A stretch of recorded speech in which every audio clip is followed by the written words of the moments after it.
Bueno, yo voy a empezar con esta presentación.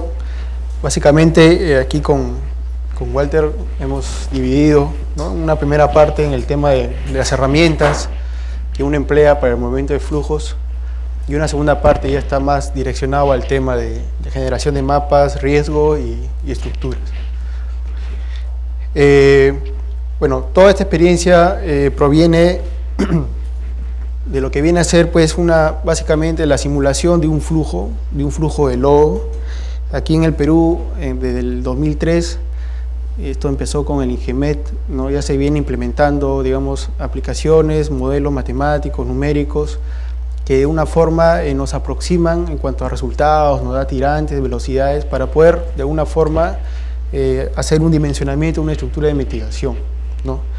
Hemos trabajado, hemos hecho una recopilación de información, hay mucha experiencia aquí en Latinoamérica, en el caso de Venezuela, que es donde se inicia, digamos, el tema del modelamiento con un modelo bidimensional, ¿no? Y lo hemos de una forma trabajado aquí en el Perú, en la quebrada Paigua, en lo que viene a ser la quebrada Kansas, en Runtumayo, en la quebrada Tingo, y de una forma estamos con el INGEMET, ¿no?, en colaboración con el INGEMET y con otros especialistas, tratando de poder calibrar un modelo numérico que me permita pues obtener buenos resultados y por ende hacer un buen diseño de una estructura de mitigación, ¿no? El enfoque principal del modelamiento, nosotros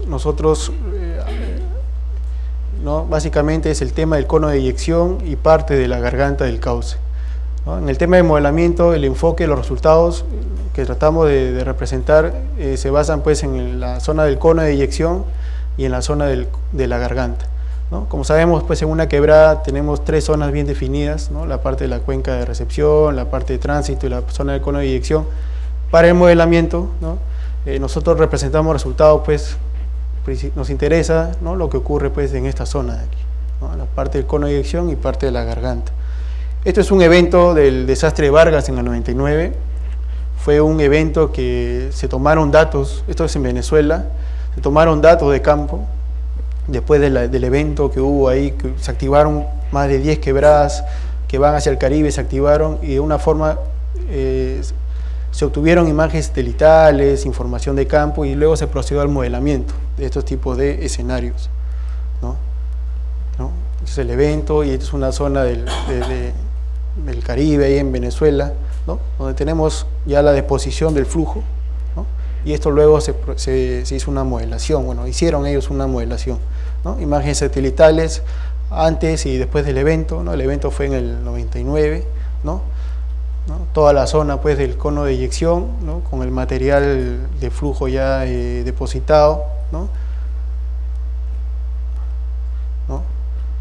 Esto ocurrió, existe todo un informe técnico de lo que fue el desastre de Vargas del 99, ¿no?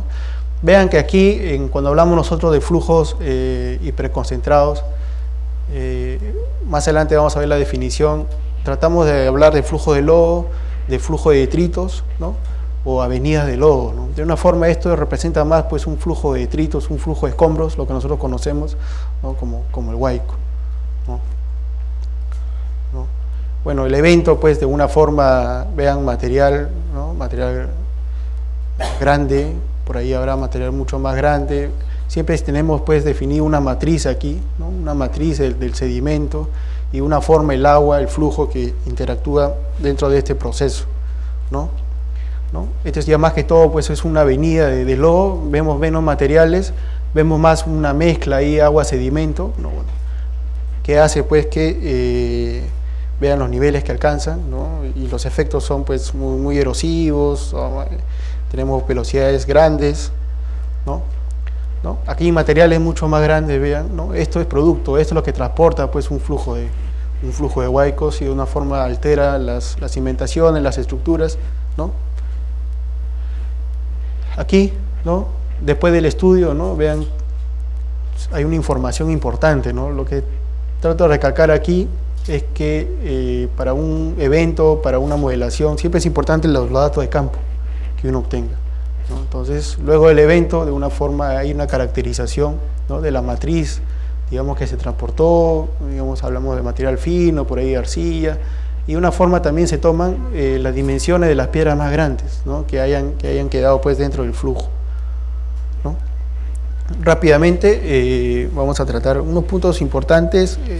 Bueno, mi presentación está enfocada a herramientas, ¿no? Y para las herramientas nosotros de una forma tenemos que tener unas definiciones previas para un poco comprender los parámetros que nosotros necesitamos para pues un modelamiento, ¿no?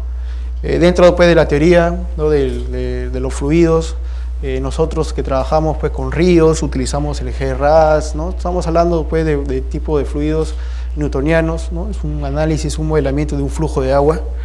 En el caso ya de flujos hiperconcentrados ya debemos salir de este campo y entrar al campo de los fluidos no newtonianos, ¿no? Nosotros, y según la literatura, hablamos de un fluido no newtoniano cuando las concentraciones volumétricas en sedimentos son mayores al 20%, ¿no? Menores al 20% podríamos considerar que aún el flujo es agua. Entonces las ecuaciones dentro del análisis de los fluidos newtonianos pues se representan en un modelo tipo pues GRAS, por ejemplo, que lo conocemos nosotros, ¿no? Bueno, dentro de la ingeniería de ríos está pues el tema de los fluidos newtonianos, ¿no? De una forma hacemos o generamos pues la premisa de que es un agua limpia, ¿no? No tiene muchos sedimentos, ¿no? Pero ya cuando hablamos que el transporte de sólidos es tan grande, ¿no? Y la densidad de la mezcla se eleva, ¿no? Por encima de la densidad del agua, aquí ya la noción hidráulica fluvial de alguna manera se desvanece y debemos introducir los conceptos de los fluidos no newtonianos. Al introducir un concepto de fluido no newtoniano hablamos pues de un modelo reológico, ¿no? Cosa que no se habla cuando estamos en el análisis de fluidos newtonianos. Los fluidos no newtonianos comprenden generar mezclas, pero están los barros, los estelos muy viscosos, ¿no? Etcétera, ¿no? Y tenemos bien definido tres tipos de fluidos, ¿no? Que se ven en esta gráfica, ¿no? Aquí tenemos los pseudoplásticos, los dilatantes y los fluidos plásticos tipo MIN, ¿no? Esta es la gráfica pues, del esfuerzo cortante versus la tasa de formación, y esto nos representa, estos tres B, C y D nos representa pues, los fluidos no newtonianos, ¿no? Entonces aquí esto viene a ser pues, el modelo reológico, y los modelos matemáticos numéricos adoptan pues, la ecuación, por ejemplo, de un fluido dilatante y lo plasman en sus ecuaciones, y entra pues el análisis del modelo reológico, ¿no? Que es muy distinto pues a nuestra ecuación lineal que tenemos pues en caso de un fluido newtoniano, ¿no? Los conceptos, bueno, hay varios conceptos, aquí yo he citado el 72, el 80, el 97, cómo se está un poco hablando y definiendo estos tipos de flujos, ¿no? En 72, un investigador, Hampton, menciona, ¿no? Los flujos de escombros es el resultado de alguna forma de colapso en el talud, ¿no? Los escombros que caen como un deslizamiento colectan humedad y se mueven a lo largo de la pendiente, ¿no? Este se licúa, se dilata conforme avanza, aumentando la movilidad del fluido, ¿no? Entonces aquí la definición, pues, hablamos pues, de un colapso de talud, un material pues, que es depositado al cauce y que por tema de humedad, por tema de saturación, por tema de fluido, esto empieza a trasladarse pues aguas abajo. Takahashi, que es digamos un investigador también, el tema tiene sus publicaciones y su libro en este tema, define, ¿no? Los flujos de escombros es un flujo antiguo conformado por una mezcla viscosa y sedimentos de todos los tamaños, ¿no? Con acumulaciones de cantos rodados que se vuelcan en el frente de la onda y forman lóbulos, detrás del cual siguen los granos más finos. Aquí Takahashi menciona, pues si este es mi perfil, ¿no? de un flujo de escombros, el frente, ¿no? El frente, digamos, hacia aguas abajo es donde se encuentran los mayores tamaños de piedras, ¿no? Conforme vamos aguas arriba viendo el perfil, los finos se encontrarían pues en la cola, digamos, de este flujo o de este evento de flujo de escombros. Otro investigador, según Iverson, en el 97, ¿no? Los flujos de escombros ocurren cuando masas de sedimento probablemente grabadas, agitadas y estructuradas de agua caen precipitadamente por efecto de la atracción de la gravedad. Bueno, de una forma está un poco englobando ya ambas terminologías anteriores, ¿no? Esto es lo que yo mencionaba, ¿no?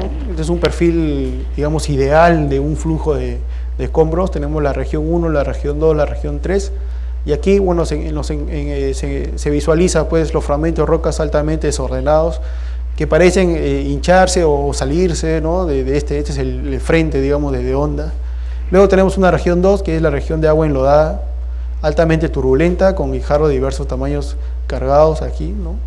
Y en la cola, digamos, de este perfil tendríamos pues ya la región de agua enlodada, ya con un material un poco más fino, ¿no? Con material un poco más fino, ¿no? Entonces, al momento de hablar ya de un flujo de escombros, estamos definiendo, ¿no? Nosotros que tenemos pues dentro de todo este perfil tenemos una matriz, ¿no? Una matriz, y luego tenemos ya los materiales granulares, ¿no?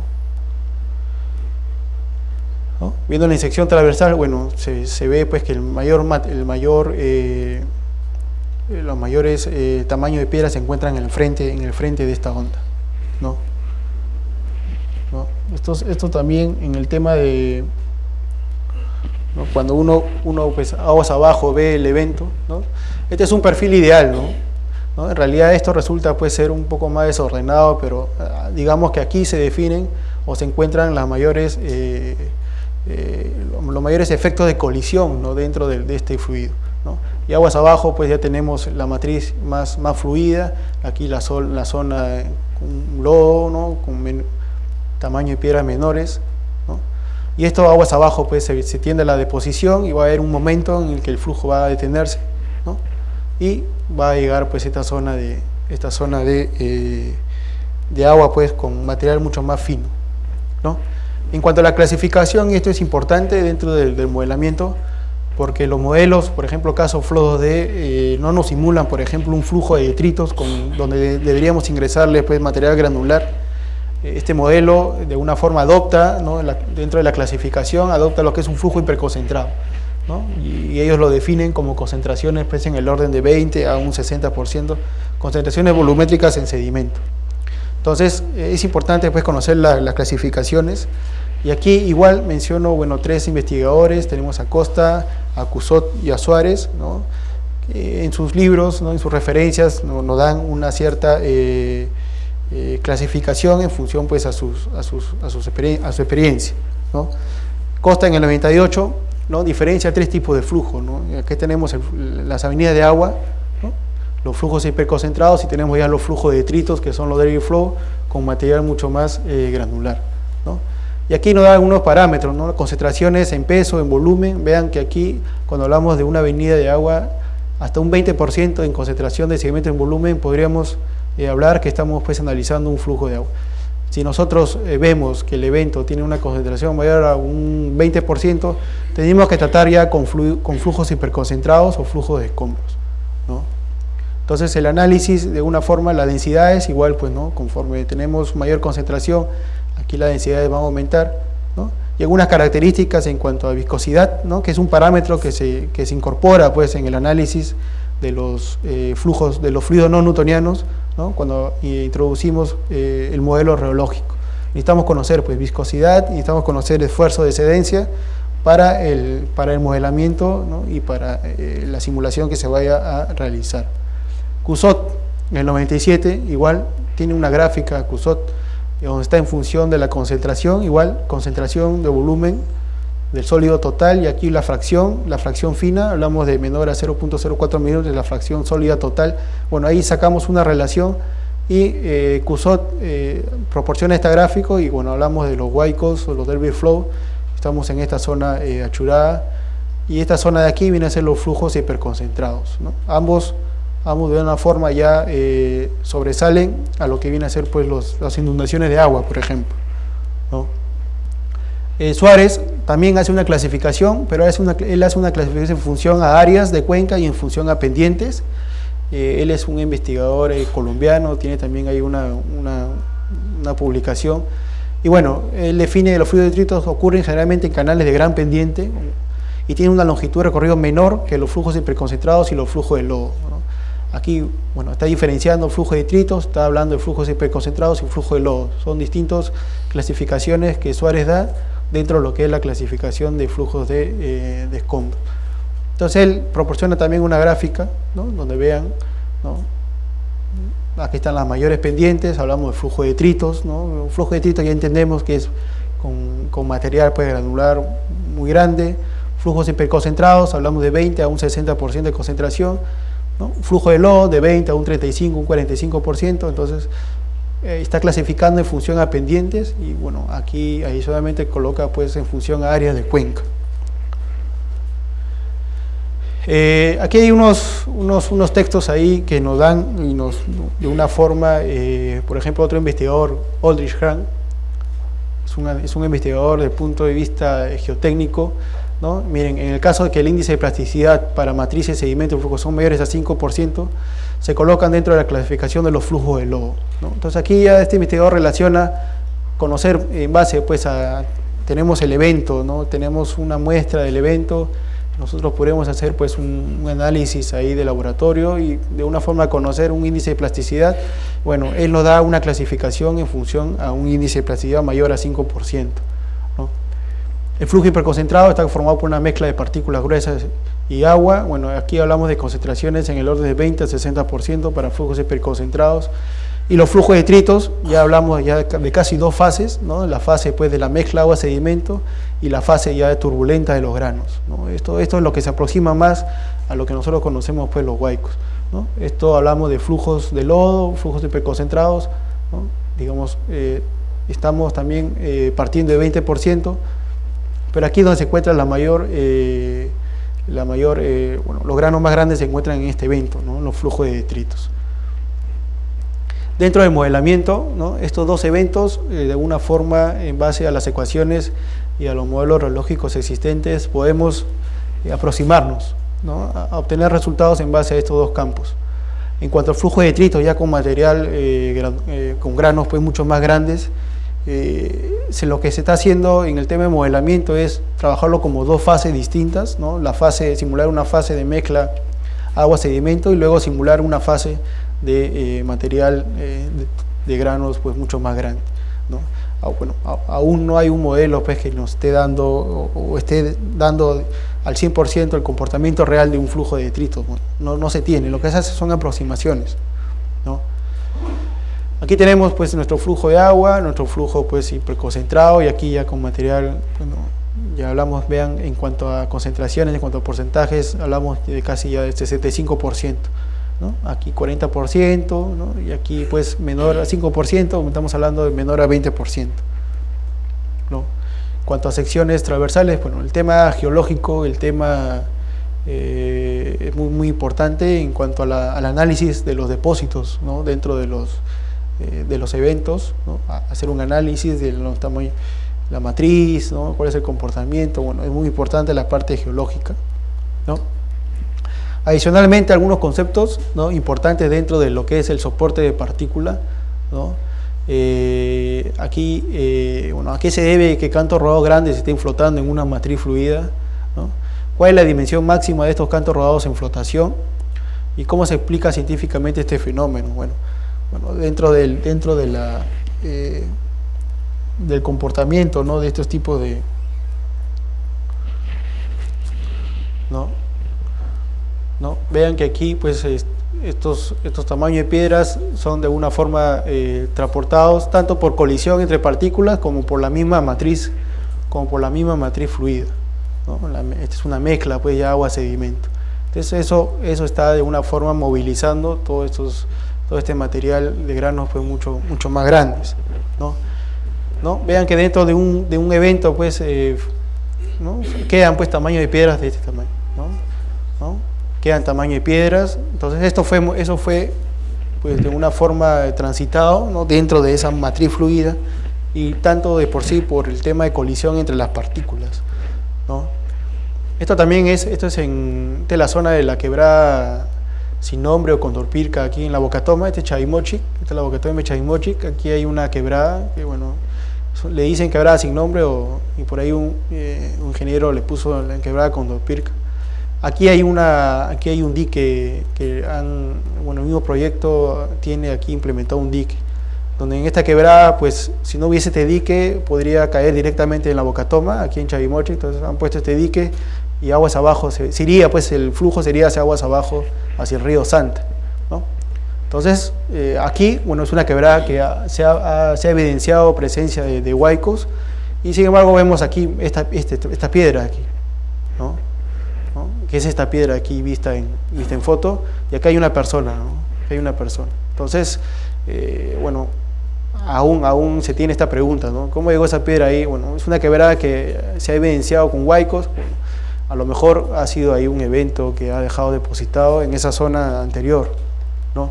Entonces, ¿cuáles son los conceptos que se está manejando en el tema de mecanismo de soporte de partículas? Bueno, yo estoy citando aquí dos conceptos. Uno es el tema del esfuerzo dispersivo y otro es el tema de una fuerza matricial, ¿no? Que hace pues que estos bloques grandes floten y de una forma se movilicen dentro de esa matriz fluida, ¿no? El concepto de esfuerzo dispersivo, bueno, estamos hablando pues del concepto de esfuerzo dispersivo por Bagnol, ¿no? Bagnol realizó un experimento, ¿no? Con partículas cizañándose en un cilindro giratorio y observó que los esfuerzos de soporte de las partículas eran generados por resultado de la colisión entre partículas, ¿no? Entonces, una primera definición aquí es el tema que es un esfuerzo normal, ¿no? Este esfuerzo normal, digamos, de este grano, este material, es producto pues de una colisión, ¿no? entre partículas, ¿no? Una colisión entre partículas. El otro concepto también que se menciona dentro de la literatura es de la fuerza matricial, ¿no?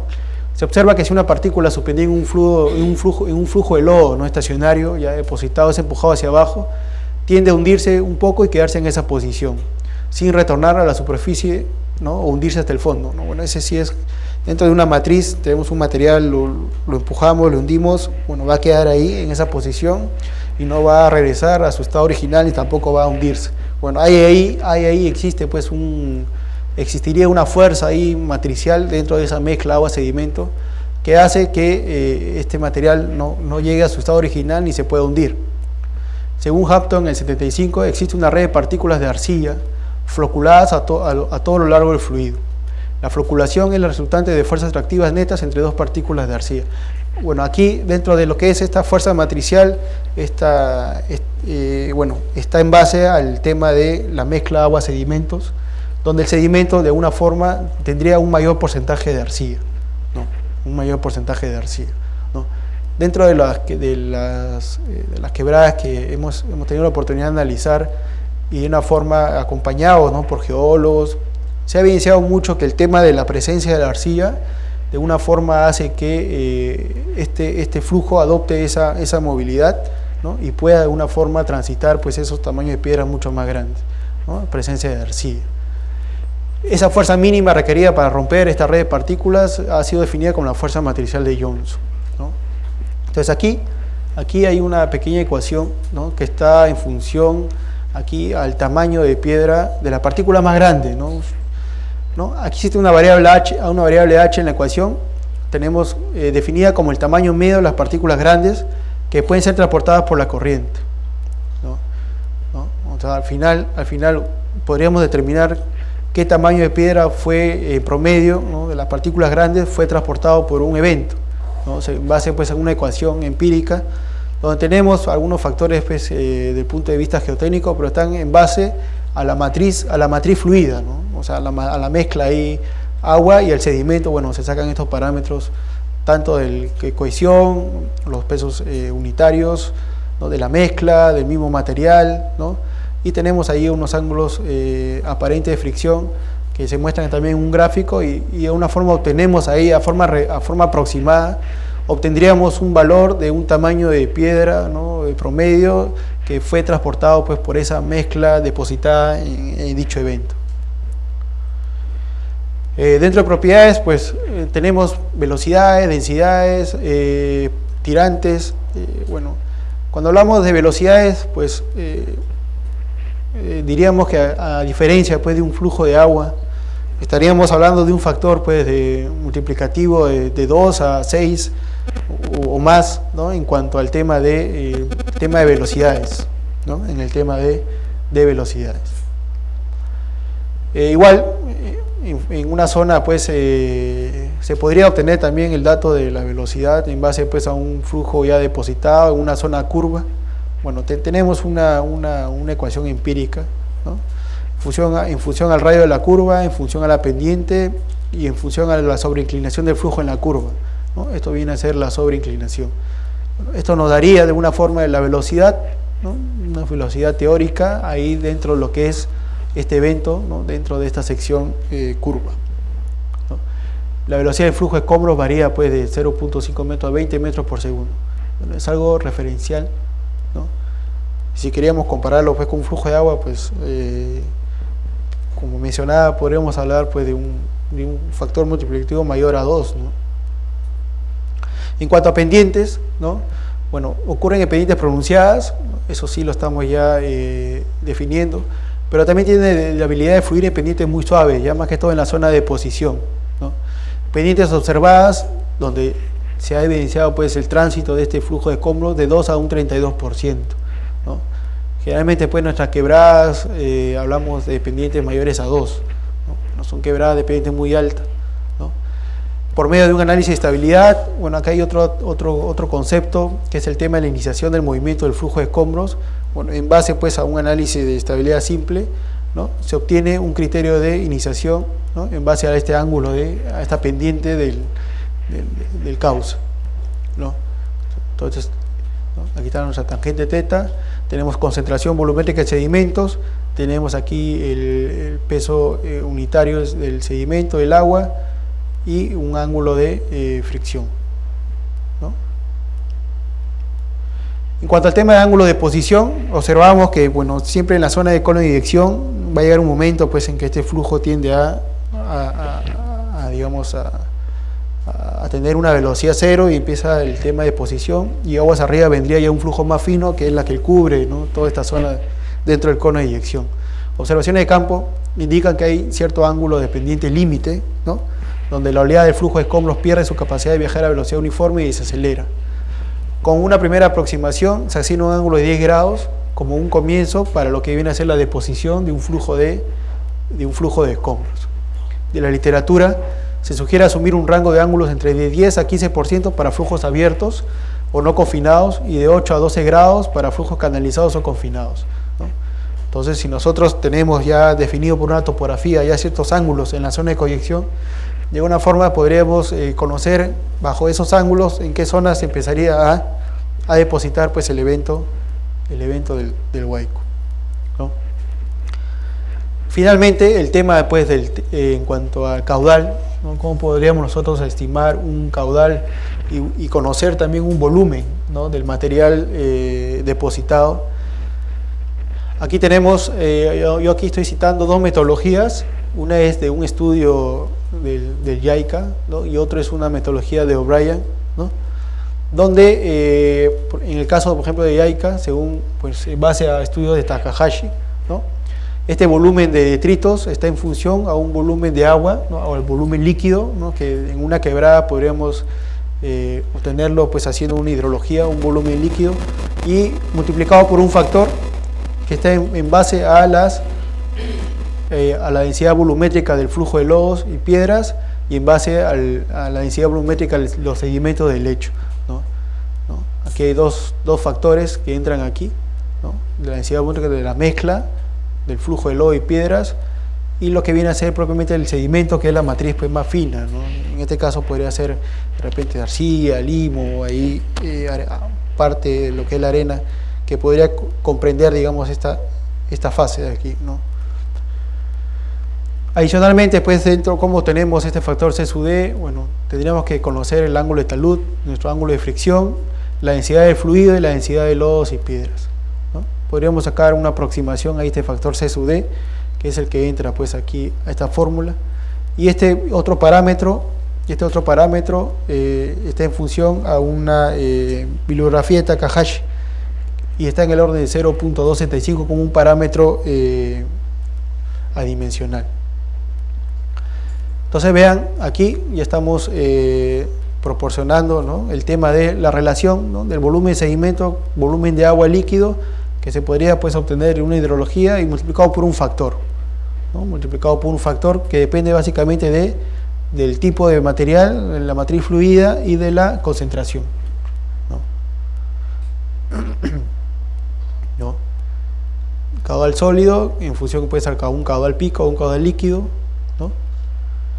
Bueno, combinando los criterios anteriores, tenemos aquí pues la relación ya en base a los caudales, ¿no? Estamos viendo volúmenes, ¿no? Densidad, ¿no? Caudal líquido, el caudal total, ¿no? Ahí están los parámetros, la densidad del fluido de detritos, la densidad de, viene a ser la densidad del sedimento, la densidad del fluido, de la mezcla, y tenemos aquí el caudal líquido, y nos saldría pues un caudal de la mezcla, digamos, ¿no? del evento, como formulación empírica, ¿no? Como formulación empírica. Ahora, este volumen, de alguna forma, de la mezcla también se podría obtener, y lo que hicieron en el INGEMET, pues es en base a imágenes satelitales, en base a una información de campo, determinar también un volumen de deposición del último evento, ¿no? Bueno, ahí se podría calibrar esa fórmula, ¿no? Y ver, digamos, cuál es el error. Adicionalmente, otra metodología, como el caso de O'Brien, ¿no? También igual nos da una relación, el caudal del flujo está en función siempre de un caudal líquido y multiplicado por un factor, ¿no? Multiplicado siempre igual O'Brien, y este factor, bueno, O'Brien lo define así, ¿no? Como 1 entre 1 menos la concentración volumétrica de sedimentos. Este es un factor, ¿no? Que nos da, pues, según la referencia de O'Brien, este factor C sub B debe estar en un rango de 0,20 a 0,45 cuando hablamos pues de flujo de lodo, ¿no? Entonces vean aquí, pues esto reemplazamos aquí, hablamos pues de un factor de casi 1.8, 2 veces, ¿no? lo que estaría aquí, ¿no? Entonces siempre el tema del caudal líquido y siempre el tema de la mezcla, ¿no? El equilibrograma ya de la mezcla, del flujo de lodo, de una forma comprende, ¿no? el tema del caudal líquido, y está aquí inmerso el tema de la concentración de sedimentos, ¿no? Dentro del tema de los modelos matemáticos, ya entrando a esta herramienta que se está empleando para de una forma poder aproximarnos, pues, ¿no? a una simulación de un flujo de lodo, ¿no? Bueno, los primeros modelos ahí dentro de la literatura, bueno, está pues en base a una caracterización, en base a la resistencia de los materiales, ¿no? Ahí está la ecuación de Coulomb, es una de las primeras ecuaciones que se emplea para poder aproximarnos pues a este evento. Luego ya vienen los modelos hidráulicos tipo Bingham, tipo Bagnall, ¿no? Los cuales fueron adaptados al comportamiento de fluidos producto de una mezcla agua-sedimento, ¿no? Entonces, dentro de lo que es el tema de modelamiento, tendríamos dos campos de acción, ¿no? Y el campo que, digamos, se está desarrollando es este tema de aquí: considerar a la masa como un fluido con características distintas, con una mayor densidad, ¿no? Como una mezcla, ¿no? Como una mezcla, sin considerar aún aquí el tema de los granos más grandes, ¿no? Se considera el agua en algunos casos con finos y el material grueso por separado, ¿no? Eso es lo que actualmente estamos de alguna forma queriendo simular. Bueno, viene a ser al comportamiento básicamente de la matriz fluida, ¿no? Que de una forma no contiene estos granos pues mucho más grandes, ¿no? Bueno, aquí, ¿no? Nuestro modelo viscoso de Coulomb, ahí está el tema, es uno de los primeros modelos reológicos para definir pues un fluido no newtoniano con características pues de flujo de escombros. Luego nuestra ecuación de Bingham, ¿no? Igual, en base pues a un esfuerzo de sedencia, ¿no? Este esfuerzo de sedencia se define pues como aquel esfuerzo inicial que necesita pues el fluido para poder deslizarse, ¿no? En el caso pues simple, ¿no? de una pasta dental, ¿no? Para que pueda fluir, ¿no? ese elemento que está dentro de esta pasta dental, necesitamos pues aplicar una fuerza inicial y entonces eso va a empezar a fluir. Bueno, eso viene a ser el concepto de un esfuerzo de sedencia para el caso de fluidos no newtonianos, ¿no? Nuestra viscosidad y nuestra gradiente de velocidad.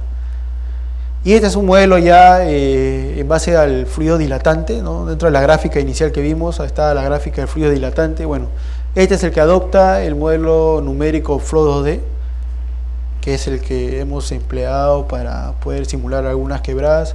Es este modelo reológico, es un modelo reológico cuadrático. O sea, está incorporando esfuerzo de sedencia, incorpora los efectos viscosos, y con este parámetro está incorporando supuestamente los efectos turbulentos dispersivos, ¿no? Fluido dilatante, este es Bagnall, también otra ecuación un poco más compleja, pero dentro del modelamiento está la de O'Brien. En cuanto a modelos numéricos o softwares, ¿no? que actualmente se vienen trabajando, inicialmente pues el Dan Break, ¿no? que tenía la opción de fluidos no newtonianos, tenía ahí el modelo reológico de Bingham. El Dan W, que es un modelo geotécnico, ¿no? Que también incorpora dentro de sus ecuaciones el tema de de introducir parámetros de un modelo orológico. El DBF1D, ¿no? Esto también es un modelo que está incorporando dos fases, ¿no? Simula pues una fase inferior, el tema de la mezcla, y una fase superior, el tema de los sólidos, ¿no? El FLODD, que es el modelo de tránsito dinámico de avenidas en dos dimensiones, igual nos simula, ¿no? Igual el evento, el flujo, pero ya considerando pues un flujo hiperconcentrado con ingreso de datos de un modelo orológico. Y el RAMS, que es otro modelo pues utilizado en Suiza para análisis de riesgo de flujos y soporte en diseño de medidas de mitigación. Es un modelo bidimensional, y estos de aquí vienen a ser modelos unidimensionales. El modelo Flow2D, ¿no? Es una herramienta, como todo programa, donde nosotros introducimos una información y en base pues a una interpretación y en base a criterios del modelador se obtienen algunos resultados dentro de una quebrada, ¿no? Este modelo Flow2D nos considera todos los conceptos previamente mencionados, ¿no? Y dentro de su modelo orológico pues adopta el modelo de O'Brien, ¿no? Que es el modelo cuadrático, digamos un poco más completo antes de Bagnol en el tema de definir un fluido no newtoniano.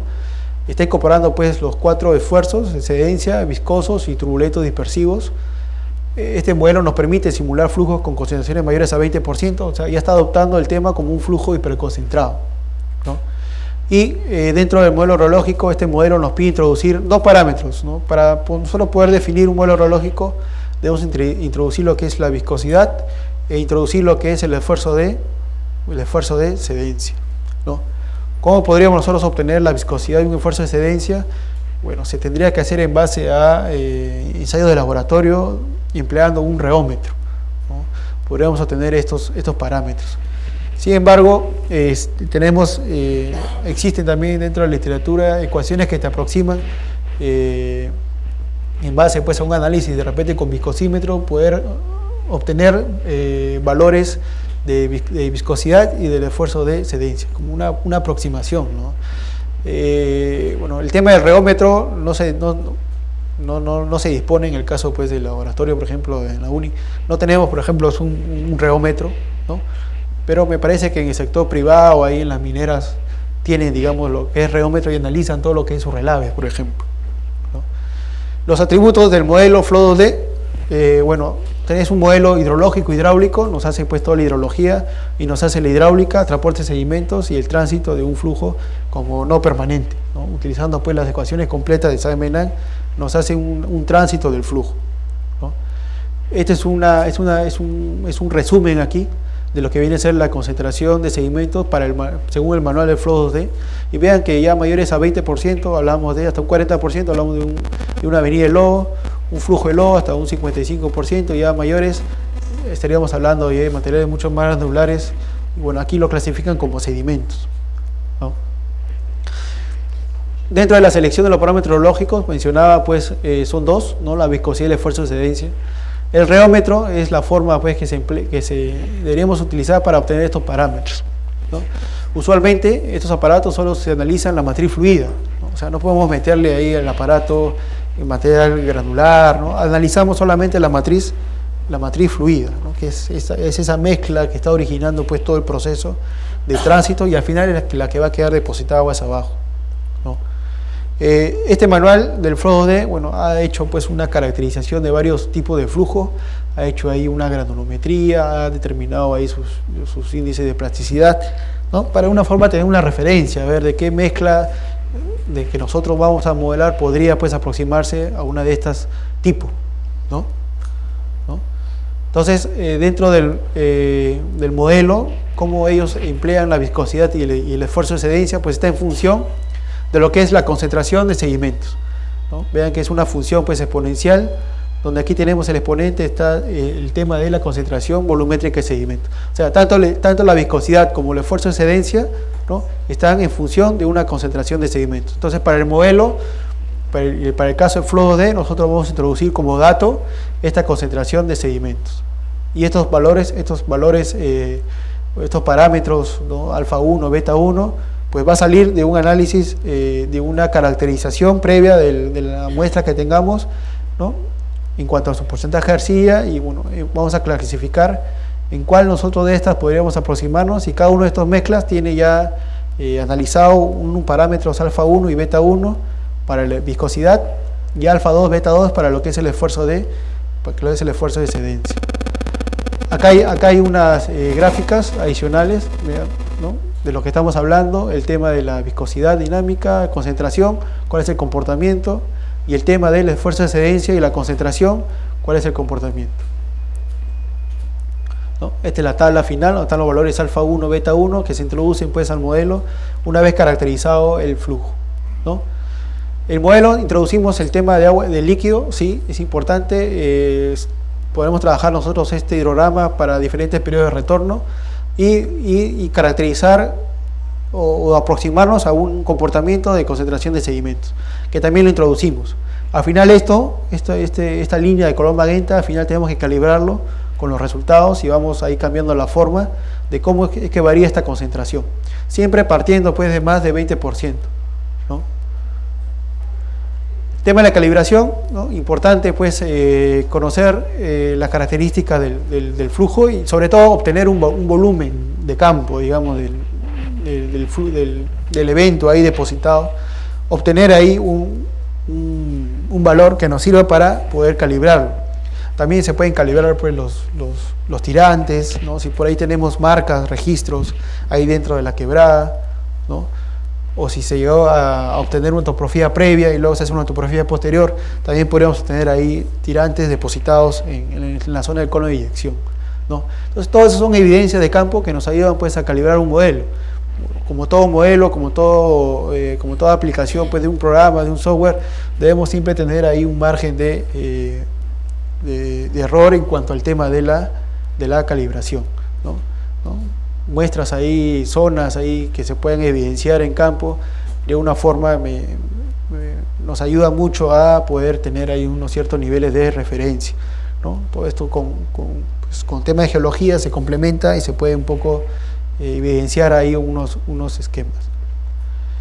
Protocolo de modelamiento que se emplea y que hemos estado utilizando pues como topografía, hidrología y la parte geológica y geotécnica. Son tres campos importantes para poder hacer una caracterización, ¿no? Esta caracterización me va a dar pues una concentración, me va a ayudar a definir el tipo de flujo que voy a modelar, ¿no? Si es un flujo ya de detritos con material mucho más granular, tendría que tener mucho cuidado en la aplicación de un modelo porque no está ese modelo realizado para una mezcla o una presencia de granos muy grandes.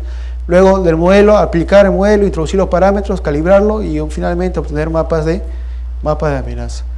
Rápidamente, aquí un trabajo que se hizo pues en la quebrada Paigua, ¿no? Kilómetro 76, carretera central. En el año 83, esta quebrada hubo aquí un evento de flujo de huaico. Este es Matucana, este es el cauce del río Rímac. Hubo pues acá un huaico, luego vino una avenida del río Rímac. Aquí se generó como una presa de tierra ahí por el efecto de este huaico y en el año 83 casi un 60% de esta ciudad quedó pues colmatada, ¿no? de flujo de huaico. Esta cota de Matucana se encuentra una cota más baja que la cota de fondo del Rímac en esta sección, ¿no? Entonces es una olla, digamos, Matucana, y actualmente, ¿no? Se han hecho muchos trabajos y existe, ¿no? Si ustedes visitan Matucana, existe pues ya zona de evacuación, ¿no? Porque es una zona muy vulnerable, ¿no? Vean Matucana en el 55 y aquí Matucana en el 83, ¿no? Entonces ahí hace evidencia la presencia pues de este sedimento, ¿no? Que no fue directamente de un huaico, sino fue producto inicial de un huaico y luego vino una avenida del Rímac que fue lo que pues rompió esa presa artificial y fue lo que se trasladó hacia la ciudad de Matucana, ¿no? Topografía pues es un parámetro muy importante. El análisis geológico o geotécnico pues también es muy importante porque esto me da una idea del volumen latente ahí que ha podido deslizarse dentro del cauce y aguas abajo pues ese mismo volumen debería haberse quedado depositado, ¿no? Un poco la historia también es importante, ¿no? La misma población conoce pues si la quebrada es activa o desde cuándo fue que se generó un último evento, ¿no? Aquí hicimos pues una comparación aplicando la metodología IAICA de las formulaciones empíricas, pues un volumen, hablamos de 110.000 metros cúbicos, y lo que hizo el INGEMET en un estudio pues ahí caracterizó en base a imágenes satelitales a campo, habló pues de un volumen depositado de 290.000, ¿no? Entonces ahí hay una diferencia en lo que es la formulación existente, ¿no? De un estudio del JICA que hicieron para toda la cuenca del Rímac, ¿no? Y lo que es un trabajo de campo evidenciado pues por imágenes satelitales y por registros y por trabajo in situ, pues, ¿no? Dentro del modelamiento es un modelo bidimensional, pues aquí todo el tema de generar pues la malla, pues a nosotros nos da una idea de poder obtener para cada uno de estos cuadraditos pues una rugosidad, un tirante, una velocidad y una característica de flujo, ¿no? Al final pues esa malla al final pues se complementa, ¿no? con tirantes o con velocidades, ¿no? Resultado de tirantes, resultado de velocidades, ¿no? A lo largo del cauce y bueno, en la zona de la confluencia pues del río Rímac con la quebrada en ese caso, ¿no? Antecedentes en el Perú, lo que es Paigua, ¿no? Lo que es Paigua, ¿no? Lo que fue en la quebrada Runtumayo, esto también fue un trabajo que se realizó en conjunto con el INGEMET, ¿no? Es en la zona del Cusco, cuando hubo el aluvión ahí del 2006. También se hizo un análisis tanto geológico, geotécnico, como un análisis hidrológico y la parte pues, del modelamiento del flujo, ¿no? Entonces se llegó pues, a obtener resultados interesantes, bueno, aplicando este modelo y definiéndolo esto como un flujo de lodo pues, con concentraciones en el orden del 35 al 45%. En Kansas, en el PETAC también, ¿no?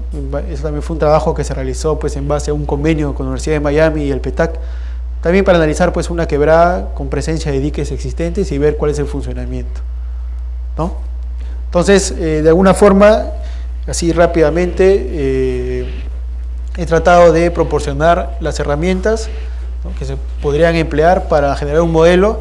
Aquí hemos hablado solamente del modelo Flow 2D, existen otras herramientas, pero esto nos da, pues, nos da unas salidas interesantes para lo que viene a ser pues, el tema de generar un mapa de riesgo o de hacer pues, un dimensionamiento, una estructura de mitigación. Buenas noches. Después de la interesante exposición de Leonardo, voy a tratar de complementar el tema. Un poco complicado tratar de superarlo, pero bueno, vamos a hacer el esfuerzo. Yo voy a tratar un poquito el tema de desastres y mitigación, y sobre todo la importancia de la modelación o las ventajas de la modelación mediante software o modelación numérica frente a este problema de los huaicos. Entonces, primero, rápidamente definamos algunos conceptos que probablemente ustedes ya manejan. Primero, ¿qué es un desastre o a qué llamamos un desastre? Usualmente se define desastre como el estado en que una población ya no es capaz de hacer frente por sí misma a los efectos negativos de un evento extremo, sin ayuda externa. Es decir, por ejemplo, nosotros estamos en Chosica, viene un huaico, evacuamos ordenadamente, salimos y no pasa nada.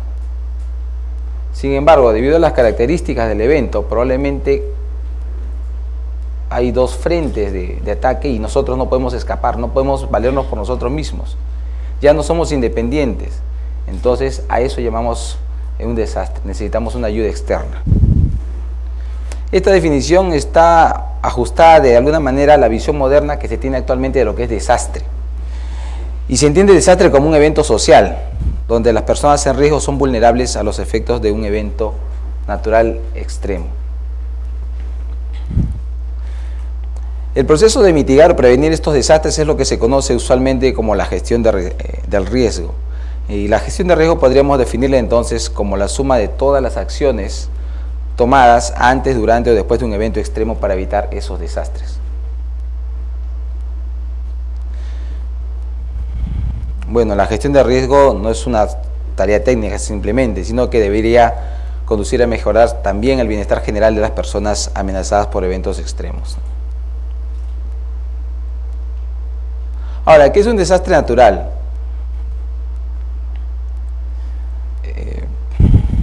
Usualmente uno dice un huaico es un desastre natural o una inundación es un desastre natural. Pero, ¿qué pasaría si en la zona inundada no hubiese una población? Entonces no sería un desastre natural.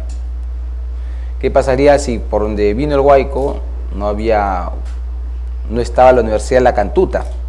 No sé si alguno de ustedes conoce la Universidad de La Cantuta. Está precisamente en el cono de deyección de una quebrada, la quebrada Santo Domingo. Entonces, ¿en qué momento cuando se construyó esta universidad se les ocurrió ponerla ahí, ¿no? Justamente abajo, ¿no? Si no existiera la universidad, entonces no hablaríamos de desastre. Se produce solamente un desastre natural si es que el evento natural extremo que se está analizando afecta a una población que es vulnerable. Entonces esto nos lleva al siguiente concepto. Entonces, ¿qué es vulnerabilidad? La vulnerabilidad es el grado de debilidad o exposición, esto de acuerdo al INDECI, de un elemento o conjunto de elementos frente a la ocurrencia de un peligro natural. Si la causa principal es origen natural, el impacto y la magnitud del desastre son determinados por la influencia humana. No puede haber vulnerabilidad si no hay presencia humana. Asociado con la ocurrencia de huaicos tenemos usualmente dos tipos de problemas. Primero, determinar los huaicos o las características de los huaicos para la planificación, y segundo, prevenir o hacer previsión respecto a los huaicos para pensar en un sistema de alerta temprana. Ahora, ¿quiénes son vulnerables? Pueden ser vulnerables objetos o personas, no solamente nosotros como personas, sino también objetos, instituciones, edificaciones, hospitales, etcétera, etcétera. Estos objetos o personas usualmente se conocen como elementos de riesgo o EAR. Podemos definir varios tipos de vulnerabilidad. Yo voy a mencionar solamente 3 tipos de vulnerabilidad que son los que estoy considerando para esta exposición, pero si ustedes revisan la literatura, por ejemplo en el manual del INDECI, ustedes van a encontrar vulnerabilidad ambiental, vulnerabilidad educativa, vulnerabilidad tecnológica, vulnerabilidad, bueno, varios tipos de vulnerabilidades, por mencionar algunas, que de alguna manera son muy enfocados, son muy puntualizados. Yo estoy cogiendo 3 que de alguna manera son mucho más generales y que también están incluidos en esa clasificación. Entonces, cuando queremos evaluar vulnerabilidad, usualmente podemos diferenciar 3 tipos de vulnerabilidad. La vulnerabilidad monetaria, que se expresa en términos de costo para restablecimiento de condiciones anteriores, previas al desastre o al evento. Segundo, la vulnerabilidad social, que refleja la condición social de las personas que están en situación de riesgo. Tercero, la vulnerabilidad ambiental, que describe la sensibilidad del medio ambiente a los daños de eventos extremos. Hablemos ahora de riesgo. Cuando hablamos de riesgo también podemos hablar de diferentes tipos de riesgo. Podemos hablar de un riesgo intuitivo, que es algo que uno puede percibir, pero que es difícil de cuantificar. Por ejemplo, uno camina acá, sube a uno de las poblaciones urbanas marginales de Lima, por decir un nombre, subimos a uno de los asentamientos humanos o a este famoso Ticlo Chico, y ustedes van a ver pendientes muy fuertes donde la población ha levantado ripios y encima de eso ha cimentado y ha construido una casa. Entonces uno sabe que esa vivienda está en alto riesgo y también los que están debajo, pero cuantificarlo puede ser un poquito complicado. Cuando hablamos de circunstancias como esta, por ejemplo la energía nuclear, ¿no? La energía nuclear presenta alto riesgo, pero cuantifícala.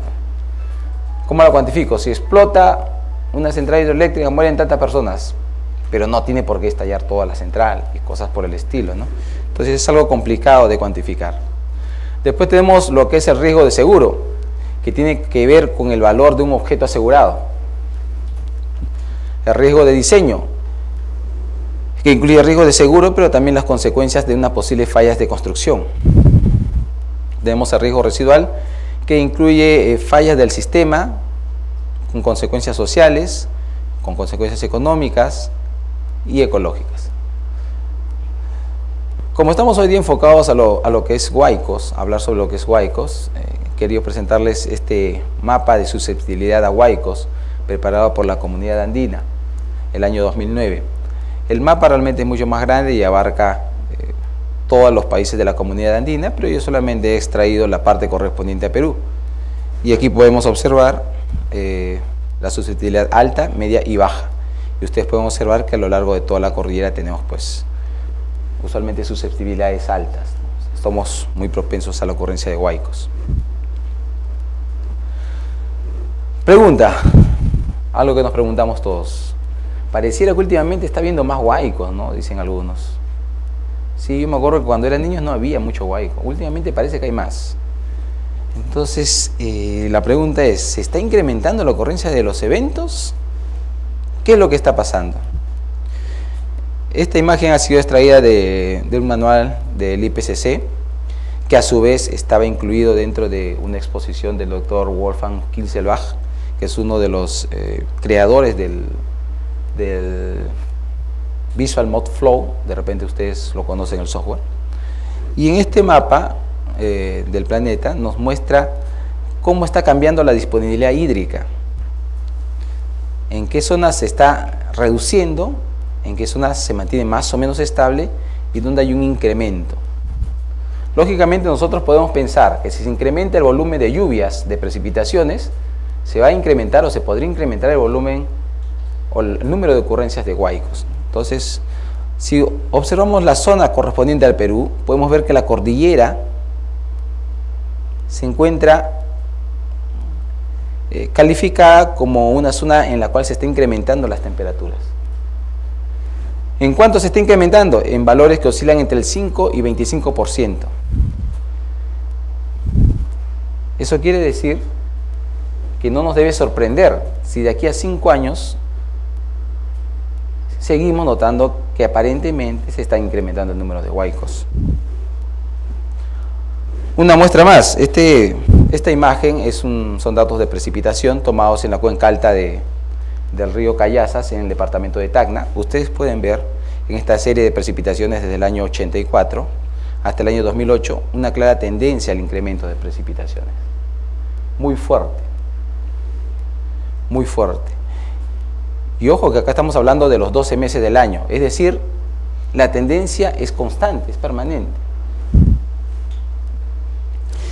¿Qué ocurre si es que nosotros sufrimos un incremento en las precipitaciones? Probablemente esta distribución de probabilidades, la densidad de probabilidades que tenemos actualmente, se vea, entre comillas, desplazada. Y esto quiere decir que va a haber más probabilidad de ocurrencia de caudales elevados, como ustedes pueden ver aquí, ¿no? Si inicialmente yo tenía esta probabilidad de ocurrencia, ahora esta se está incrementando.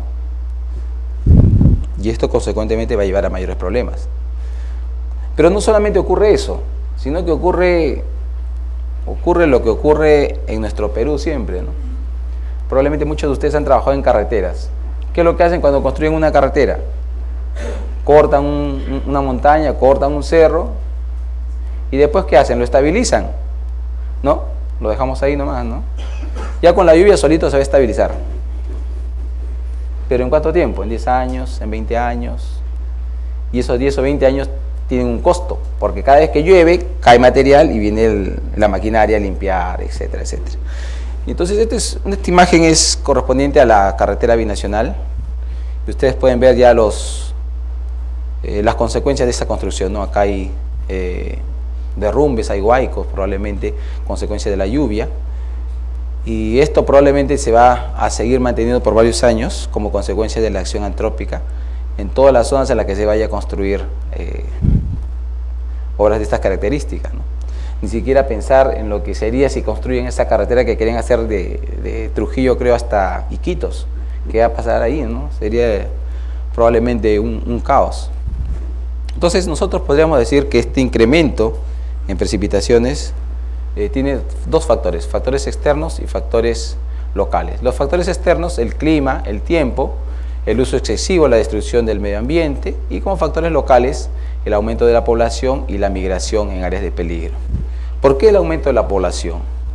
Si ustedes observan aquí, tenemos la población de Lima desde el año 40 aproximadamente hasta 2030, una proyección hecha por el INEI, y hay un incremento muy fuerte de la población. ¿Y a dónde va esta población? Esta población, que usualmente son migrantes, van a zonas escarpadas, a cerros que rodean la ciudad, hacen este tipo de construcciones que mencionamos, elevan el riesgo de esas viviendas, se convierten en poblaciones vulnerables. Y ustedes saben que en el año 70 llovió bastante en Lima, ¿verdad? Entonces hay quebradas que en esa época se activaron y que a lo largo de estos 40 y tantos años no se han vuelto a activar. Y si se vuelven a activar con otra lluvia similar, entonces tendremos probablemente un gran desastre encima. Esta es una estadística tomada de Domain-Sei, en que me muestra, yo pienso que esto está mal, que Lima tiene aproximadamente un 30% de viviendas ocupadas, ubicadas en zonas ocupadas ilegalmente, es decir, pueblos jóvenes, probablemente muchos de ellos en zonas de ladera. Bueno, hablemos de este 30% y esperemos que solamente sea eso. Entonces, ¿qué hacer frente a esto? Se supone que se viene un problema grande, hay ocurrencia de huaicos, va a haber probablemente más huaicos, tenemos poblaciones vulnerables, tenemos no solamente poblaciones, sino hospitales probablemente. No sé si alguno de ustedes es de Pasco, ¿algunos de ustedes es de Pasco? Hace un par de meses me pidieron que sugiera cómo cimentar el nuevo hospital de Pasco. Y yo dije, bueno, ¿cuál es el problema, no? Porque parecía algo muy fácil. Es que abajo hay roca caliza, me dicen. Entonces, todos los que son ingenieros saben qué es la roca caliza. Y que cimentar un hospital regional encima es una locura, ¿no? Bueno, entonces, ¿qué tenemos encima? ¿Y qué podemos hacer? Primero, hay que tratar de reducir los impactos. Los impactos, obviamente, de estos eventos. Tenemos tres formas, entonces, diferentes para mitigar o reducir impactos. Primero, reducir la vulnerabilidad. Segundo, aumentar la resistencia. Y tercero, reducir el impacto. Lo que es reducir la vulnerabilidad pasa usualmente por medidas no estructurales. Es decir, convencer a la población que se traslade, que se mude, establecer planes de mitigación, rutas de evacuación, etcétera, etcétera, etcétera. En algunos lugares se puede hacer, la población participa y se apoya. Por ejemplo, en Matucana se ha hecho algo, me parece que hay una experiencia bastante buena. Pero cuando se quisieron reubicar, por ejemplo, a estas poblaciones vulnerables que se encuentran a la orilla del río Rímac, cerca al puente del Ejército, eso era imposible. Entonces, vamos a ver lo que implica o lo que sería reducir los impactos. Como hemos dicho, el problema aquí es cómo hacerlo. La idea clave, entonces, va a ser simplemente considerar todo esto como un problema de optimización. Es decir, considerar todos los parámetros, todos los elementos intervinientes y tratar de generar y desarrollar un modelo a optimizar. Sin embargo, eso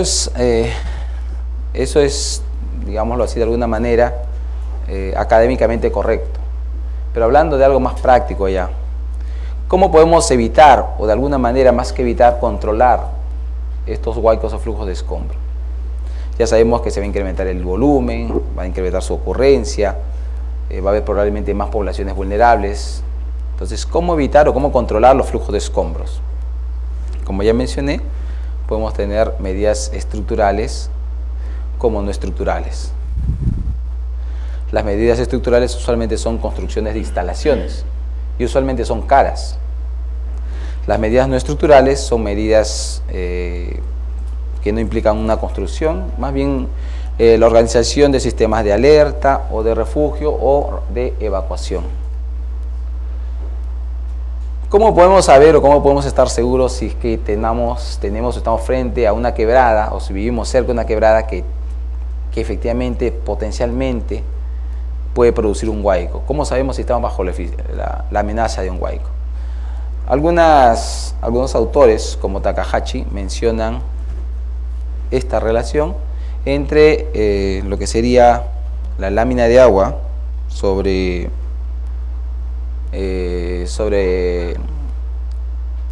el canal, sobre el lecho, sobre el canal, la quebrada, el diámetro representativo característico de las partículas que son transportadas, y K, que es la transmisividad lateral del cauce de una quebrada o de la quebrada en estudio. Y se tienen que cumplir estas dos condiciones: que esta relación sea mayor o igual que la inversa de esa transmisividad, y además que el ángulo de inclinación sea mayor a 15 grados. Si es que esta condición se cumple, entonces hay alta probabilidad de ocurrencia de huaicos. Esta forma de cálculo es equivalente a esta segunda, que consiste en relacionar los caudales críticos y caudales de circulación. Se define aquí entonces una nueva variable, que sería una variable X, que es simplemente la relación entre estos dos caudales. Este es el caudal que circula y este es el caudal crítico. El caudal crítico que generaría un evento tipo huaico o tipo flujo de escombros. ¿Cuándo vamos a decir que hay probabilidad de que ocurra el huaico? Cuando este valor, este cociente, es mayor que 1. Si es mayor que 1, hay una potencial ocurrencia de huaicos.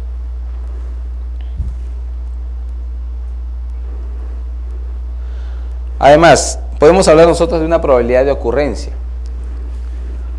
La probabilidad de ocurrencia de un evento tipo huaico o tipo flujo de escombros se puede estimar de esta manera, donde E es la probabilidad de ocurrencia, T es el periodo de retorno y N es el número de años que se está evaluando. En función a estos resultados podemos establecer estas cuatro categorías. Tenemos probabilidad muy alta, probabilidad alta, moderada o baja. Y acá tenemos los rangos anuales de probabilidades con los cuales vamos a establecer si tenemos una probabilidad alta, media o baja. Entonces ya sabemos de alguna manera cómo saber si tenemos una amenaza de huaico, ya sabemos estimar probablemente las probabilidades de ocurrencia. Y entonces nuevamente retornamos al mismo concepto: ¿cómo evitar estos flujos de escombros?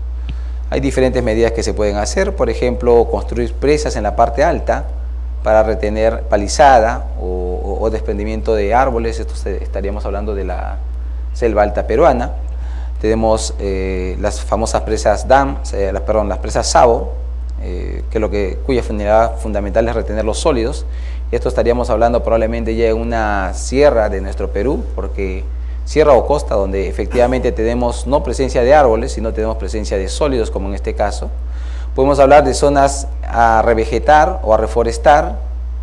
Podemos hablar también de recubrimiento de paredes laterales de una quebrada o de un río, que podrían erosionarse y generar pues un evento tipo flujo de escombros. Y así, tenemos diferentes tipos de medidas estructurales y no estructurales que se pueden aplicar. Yo voy a enfocar algunas de ellas, las voy a mencionar y las voy a explicar en forma muy breve, porque probablemente hubiese sido interesante hacer un ejemplo de diseño, ¿no? Pero la charla de hoy no tenía ese objetivo. Probablemente más adelante se podría hacer esto, o en todo caso, al final dejo mi correo, si están ustedes interesados, se puede alcanzar una cierta información que puede complementar el tema. Entonces, como medidas de prevención no estructurales, construir donde no ha habido aluviones, donde no hay registro histórico. Sembrar árboles y arbustos en taludes o en zonas propensas a lo que sería un huaico. Establecer un sistema de vigilancia y alerta temprana en las quebradas. Preparar un maletín de emergencia que tenga ropa, agua y alimentos no perecibles. Identificar y difundir las zonas de seguridad y rutas de evacuación. Todas estas son medidas no estructurales. Lo ideal es que las poblaciones vulnerables las puedan aplicar, las puedan desarrollar. Yo desgraciadamente no he visto en Chosica que estén reforestando ninguna quebrada. Y hablo de Chosica porque es una zona propensa a huaicos. Yo espero, no estoy seguro, que tengan todos ellos en su vivienda un maletín con lo necesario para los primeros auxilios, pero dudo mucho que sea así. Pero esperemos que sea así. Entonces son medidas no estructurales que desgraciadamente muchas veces no lo llegamos a cumplir, ni siquiera nosotros mismos, ¿no? Entonces ya hablando de medidas estructurales, tenemos lo que serían trabajos en ladera. Esto implica ya lo que sería la reforestación adecuada, en laderas desnudas, que usualmente requiere las siguientes tareas: evitar el movimiento del terreno como producto de las lluvias, banqueteando, haciendo banquetas, ¿verdad? Luego adicionar un suelo fértil que pueda de alguna manera asegurar que se retenga el agua suficientemente para que este suelo fértil, que posteriormente será sembrado, pueda desarrollar o puedan crecer las plantas o los árboles que uno desea. Y luego la plantación de árboles, que finalmente debe culminar con la restauración de la fisonomía original del bosque. Aquí tenemos un ejemplo que presenta Takahashi, desarrollado en Japón. Este es un suelo desnudo, está absolutamente pelado, como decimos aquí, producto de la deforestación, y aquí hay algunos deslaves, algunos huaicos o algunos flujos de escombro que han ocurrido como consecuencia de esto. Aquí está el cauce, y aquí tienen ustedes, si pueden visualizar, espero que sí, una acumulación de material detrítico. Entonces, ¿qué se hizo? Se empezó a banquetear,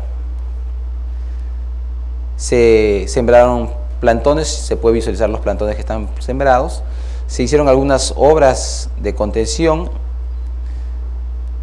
por los posibles deslizamientos que podría haber todavía, y después de unos años se tiene esto. Entonces pueden ver ustedes las 3 etapas, y es algo tan simple como hacer un huerto, digamos, ¿no? Exagerando un poco. Simplemente banquetear, sembrar los plantones, y ya tenemos esto, después de unos años, totalmente estabilizado. Ya no hay más huaico, ya no hay más flujo de escombros, está lleno de árboles, todo está bien amarrado. Esa es probablemente una de las soluciones más simples, no necesitas mano calificada para hacerlas, pero tal vez es una de las que menos se toman en cuenta. Otra posibilidad es hablar de drenaje. Entonces alguien dirá, pero ¿cómo voy a drenar un huaico? Bueno, es que la idea no es drenar el huaico. Lo que ocurre es que en algunos lugares, cuando la napa freática sube mucho, desestabiliza la capa superior y produce un desplome que genera el huaico. Entonces, en este tipo de zonas se recomienda tener en cuenta una red de drenaje lo suficientemente profunda para mantener estable el lugar.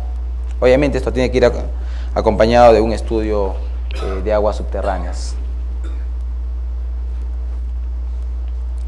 Usualmente el drenaje en los otros tipos de eventos no es una solución suficiente para detener los flujos de escombros, pero sí evita la reactivación de un deslizamiento.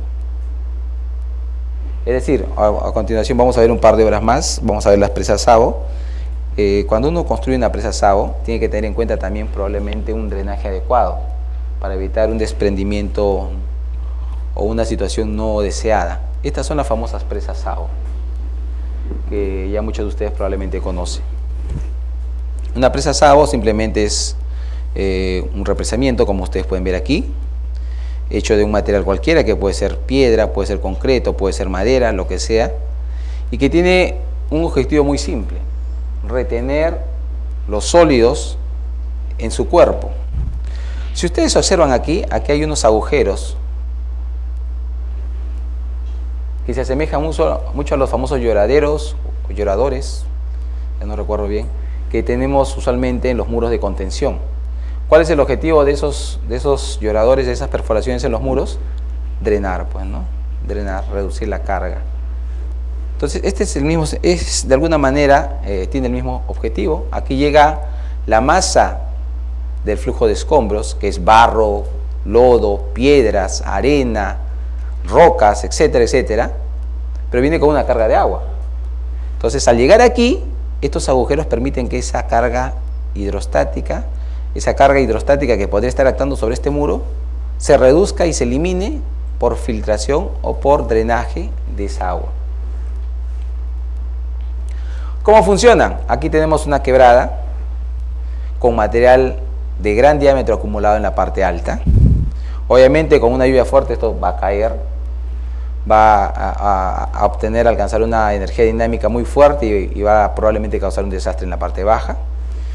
Entonces, ¿qué es lo que se hace aquí? Se construye la presa.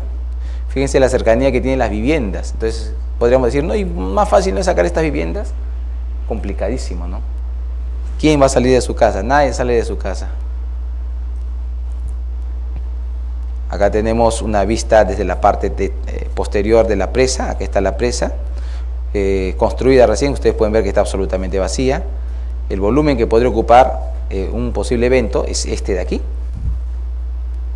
Y aquí tenemos la misma presa después de un evento. Vino el flujo de escombros y ha llenado la presa hasta este nivel.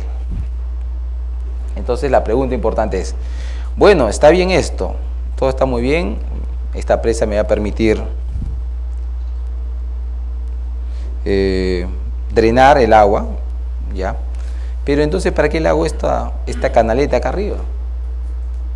¿Cuál es el objetivo de esto? Solamente tendrá un objetivo arquitectónico, será producto de la armonía con la naturaleza. Bueno, eso tiene un porqué y tiene una razón y lo vamos a explicar aquí muy rápidamente.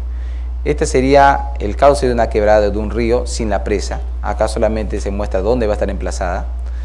Acá tenemos ya la presa construida, ha venido un evento y la ha llenado, como hemos visto hace un momento, ¿verdad? Ha llegado hasta este nivel y estos lloraderos empiezan a funcionar, evacuando el agua. Y entonces la pregunta es, ¿y qué pasa si viene un nuevo evento? Pasa por encima. Si viene un nuevo evento, va a quedar retenido aquí. Para eso están los segundos niveles. Probablemente pasará un volumen menor, pero el mayor volumen va a quedar retenido acá. Y estos lloraderos van a seguir funcionando. ¿Y qué va a pasar después cuando venga otro nuevo evento? Lo que pasa es que entre este evento y el otro evento, esto no va a ser probablemente todos los días, ¿no? Va a transcurrir un tiempo. Entonces, con el transcurrir del flujo normal, se espera que poco a poco esto se vaya lavando y se vuelva a esta condición, parcialmente lleno. No absolutamente lleno, sino parcialmente lleno. Entonces, nuevamente estamos en capacidad de recibir un volumen suficiente para poder mitigar o controlar los efectos de este flujo de escombros. Este es por las características, se asemeja mucho a lo que sería una presa Savo. Ha sido construido usando acero. Hay otras presas Savo que son construidas usando troncos simplemente, pero tiene el mismo objetivo, ¿no? Retener material y permitir que pase el agua, que el agua circule, o en todo caso que circule un flujo con menos cantidad de sedimentos, menos cantidad de escombros.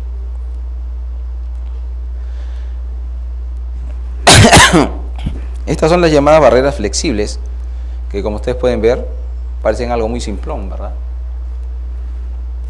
Esto parece de repente la jaula de un gallinero o algo así, ¿no?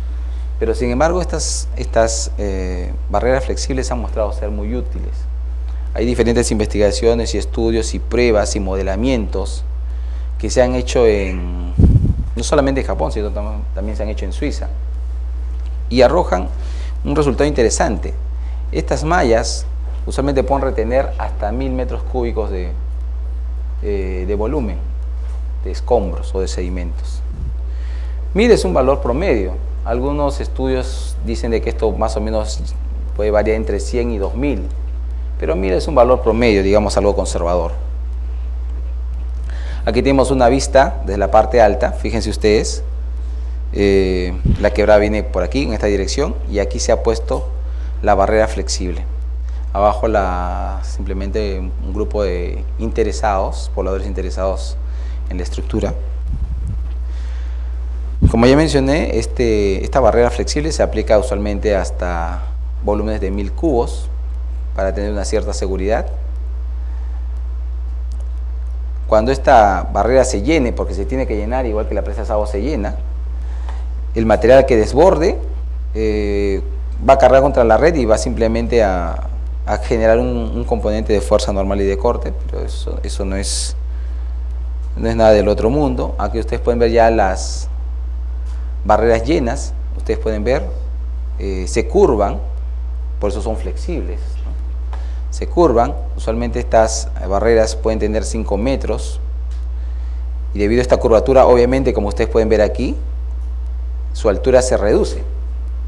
Sin embargo, la capacidad de esta barrera no se reduce, sino que se incrementa ligeramente. Estas son, si no me equivoco, estas dos imágenes son, creo que son de Japón, si no me equivoco.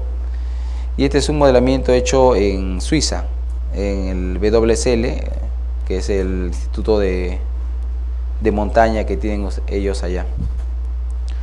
Asimismo, como ya les mencioné, estas simulaciones se han trabajado en canales experimentales y se han simulado para estudiar los esfuerzos y la resistencia de este elemento.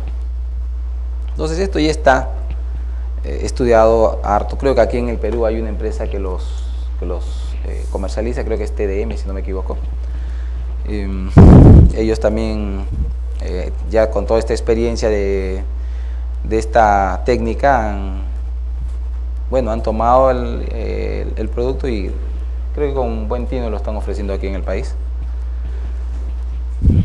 El procedimiento, como ustedes pueden ver, acá hay unas imágenes. Acá esta es la forma curva que al final debe tener la malla.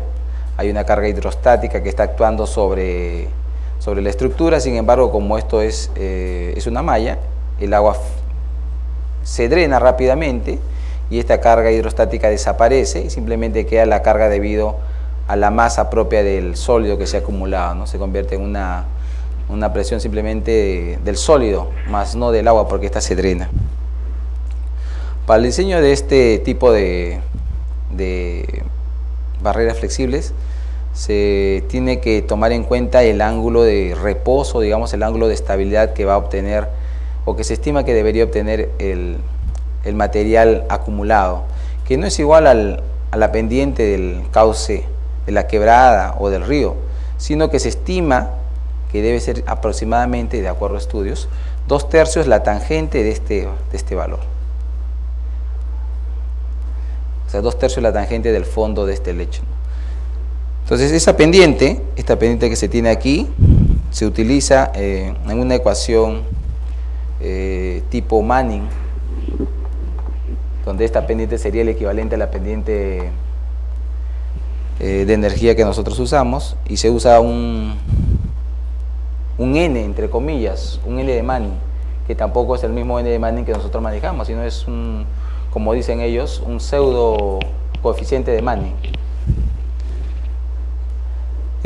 La teoría, como ya les mencioné anteriormente, no la voy a desarrollar porque no era el objetivo, pero con mucho gusto posteriormente podemos hablar al respecto. Algunas otras soluciones ingenieriles, como la que muestro aquí, implican la construcción de canales laterales que permitan captar y derivar los flujos de escombros. Estas soluciones ingenieriles, como todo en esta vida, pueden ser muy útiles y, como siempre he dicho, en ingeniería todo se puede. El tema es cuánto va a costar, ¿no? Entonces, esto de aquí es factible de hacer, puede ser muy útil, puede ser muy válido, pero puede ser muy caro también. Es tan caro que requiere, por ejemplo, hacer un modelo a escala, un modelo físico, lo cual representa la alta inversión que hay, ¿no? Sin embargo, esto no debe dejar de lado la investigación de este tipo de estructuras que se pueden o se podrían aplicar en algún caso específico. Algo que hay que recordar es lo siguiente: cualquier medida estructural requiere un monitoreo permanente. Es decir, yo pongo una barrera flexible, muy bien, yo sé que tiene una garantía, muy bien, pero tengo que monitorearla, porque puede pasar un imprevisto y puede rebasar el volumen de repente estimado en el diseño, o puede romperse por un X motivo esa barrera y puede generarse una desgracia. Igual con la presa Savo, requiere un monitoreo permanente. En Japón todas las presas Savo son construidas, son ubicadas, son emplazadas, pero van de la mano con planes de alerta temprana, con monitoreo permanente y demás. No es simplemente construir y dejarlo ahí, eso no. Entonces, algunas de estas estructuras pueden ser muy caras de construir y muchas veces nosotros queremos saber si van a funcionar o no. Entonces, para eso nosotros usamos el modelamiento numérico, el modelamiento matemático o la simulación mediante el uso de software para prevenir posibles fallas. Entonces, el modelamiento aquí surge como una herramienta para prevenir y mitigar. Entre estos software, usualmente tenemos aquí en el Perú el Flow 2D, además está el RAMS. El RAMS el problema con el RAMS es que es un poco caro el software, es un poco caro. Yo diría que los costos están más o menos de 1 a 10 entre Flow 2D y el RAMS, ¿no? Está más o menos, ¿no? Entonces, si pensamos que el Flow 2D está más o menos en $1.500, yo creo que este está más, inclusive creo que está algo de $30.000, ¿no? No recuerdo bien ahorita el precio, pero es un poco caro. Pero eso no quiere decir que sea malo. Eso no quiere decir que sea malo. Es más, uno de las llaves de este software ha sido adquirido por el ANA, la Autoridad Nacional del Agua, y lo tienen en Huaraz para estudiar justamente posibles avalanchas debido a la deglaciación. Porque este software está más orientado a esto, está más orientado a lo que es el estudio de avalanchas. Ha sido desarrollado, si no me equivoco, ha sido también el WSL en Suiza también, y justamente con ese objetivo, más que el estudio de flujo de escombros, pero también se aplica, pero bajo un procedimiento pseudodinámico.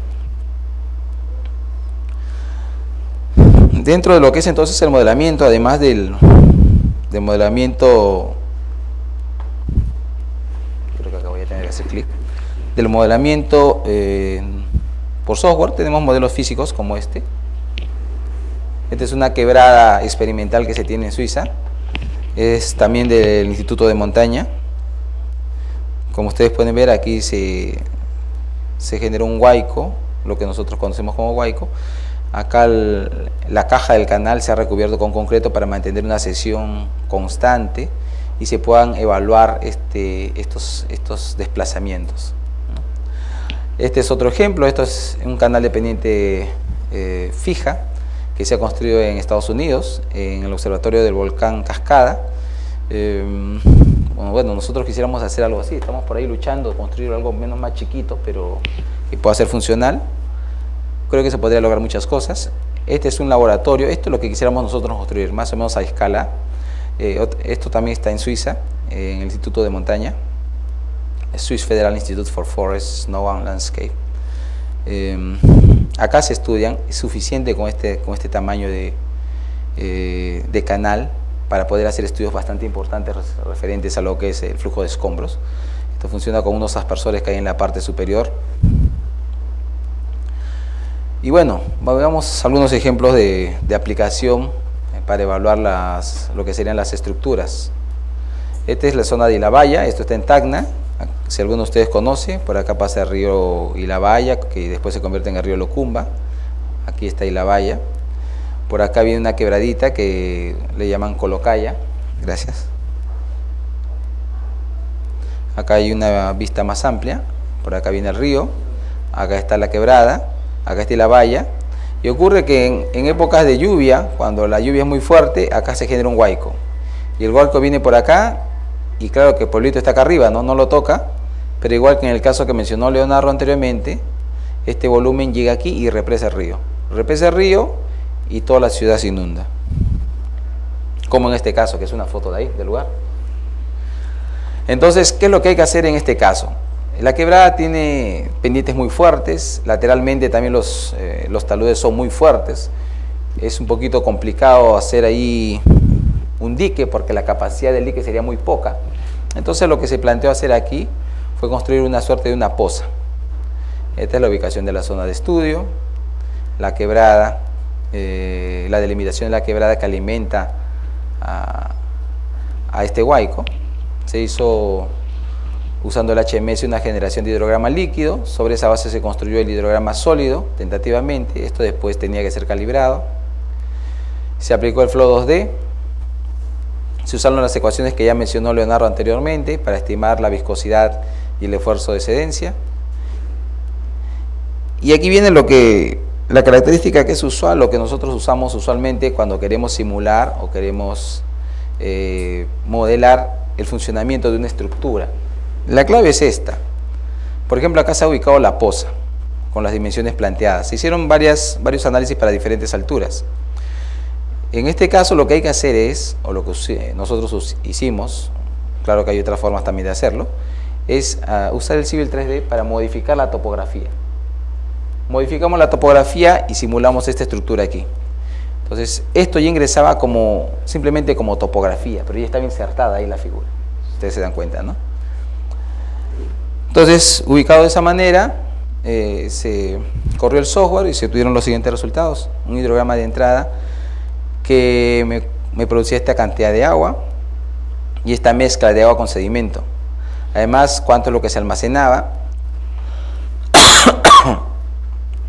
y cuál es el flujo que salía fuera del área de simulación. Perdón.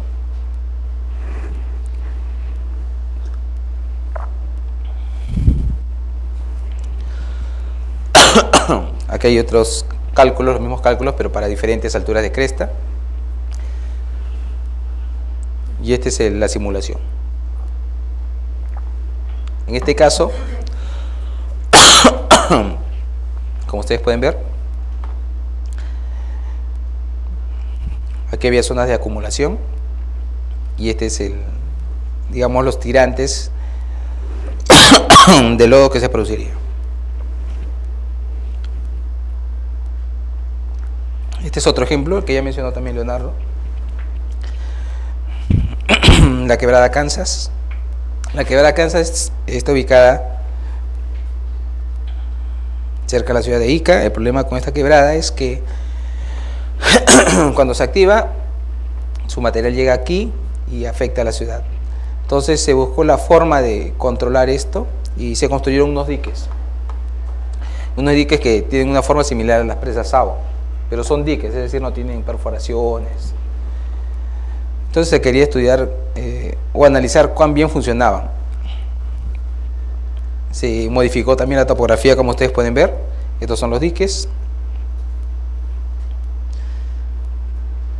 Se hizo el análisis del hidrograma líquido. Se tomaron datos de la empresa ATA que había hecho el estudio de suelos, ahí el estudio geotécnico. Se construyó un hidrograma sólido líquido tentativo. Y estos son los resultados de la simulación. Por acá se pueden ver los diques. Esta es una imagen más cercana. Acá se pueden ver los diques. Y se puede ver que acá se está acumulando material, ¿no? ¿De qué volumen estamos hablando? Acá tenemos la escala. Podemos tener una idea ya de los tirantes, ¿no? Y por aquí circula ya obviamente un volumen mucho menor. En este caso se encontró que algunos de los diques no estaban funcionando bien porque aparentemente la cantidad de volumen de lodo que se generaba pasaba por encima del dique. Entonces se recomendó que estas cuatro, o se sugirió o se mencionó que estos cuatro diques iniciales no eran estables del todo. Y sin embargo las tres siguientes sí. Entonces había que buscarle una solución para tratar de mejorar este funcionamiento de los cuatro primeros diques. Se hicieron algunas propuestas que al final eran irrealizables de repente por el costo y bueno, quedó ahí nomás, ¿no? Y este es un ejemplo que hicimos de simulación en la quebrada Santo Domingo en Chosica, que le mencionamos, pero lo hicimos más como un ejercicio académico. Justamente después del problema que hubo del último huaico en Chosica, ¿no? Esta es la zona de estudio. Ustedes pueden ver, acá está la quebrada Santo Domingo y acá abajito nomás, por acá está la universidad y tiene acá una reja grande, ¿no? Cosa que cuando viene el huaico ellos abren la reja y no es cierto, ¿no? Porque esa reja está cerrada. Cuando viene el huaico es el que abre la reja. En el último huaico pasó eso. Vino el huaico y abrió la reja, ¿no? Simplemente abrió la reja.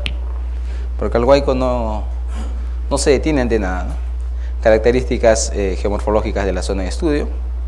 Se usaron datos de la consultora CECEL, que hizo un estudio en el río San Mateo. Se construyó el hidrograma líquido usando el HMS. se usaron las ecuaciones de Julien, que se utiliza usualmente con Flow 2D. Este es el hidrograma tentativo sólido-líquido. Las salidas.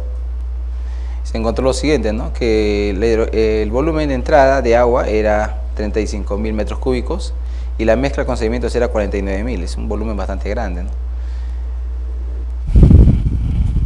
Estas son las salidas. Eso es una grilla un poco gruesa, como ustedes pueden ver. Acá está la zona de acumulación, ¿no? Esta zona tiene esta forma, tiene esta geometría porque por acá viene el río Rímac. Entonces esta confluencia entre los dos cauces ya no se simuló porque, como les dije anteriormente, era un ejemplo académico. Pero sin embargo, acá podemos observar la distribución, ¿no? De cuánto estamos hablando. Y eso nos lleva también a la siguiente idea. Si nosotros hablamos de mapas de amenazas, entonces, para nosotros, ¿qué es una amenaza o qué es un riesgo? Por ejemplo, si en nuestra casa ocurre una inundación y entra agua 10 centímetros,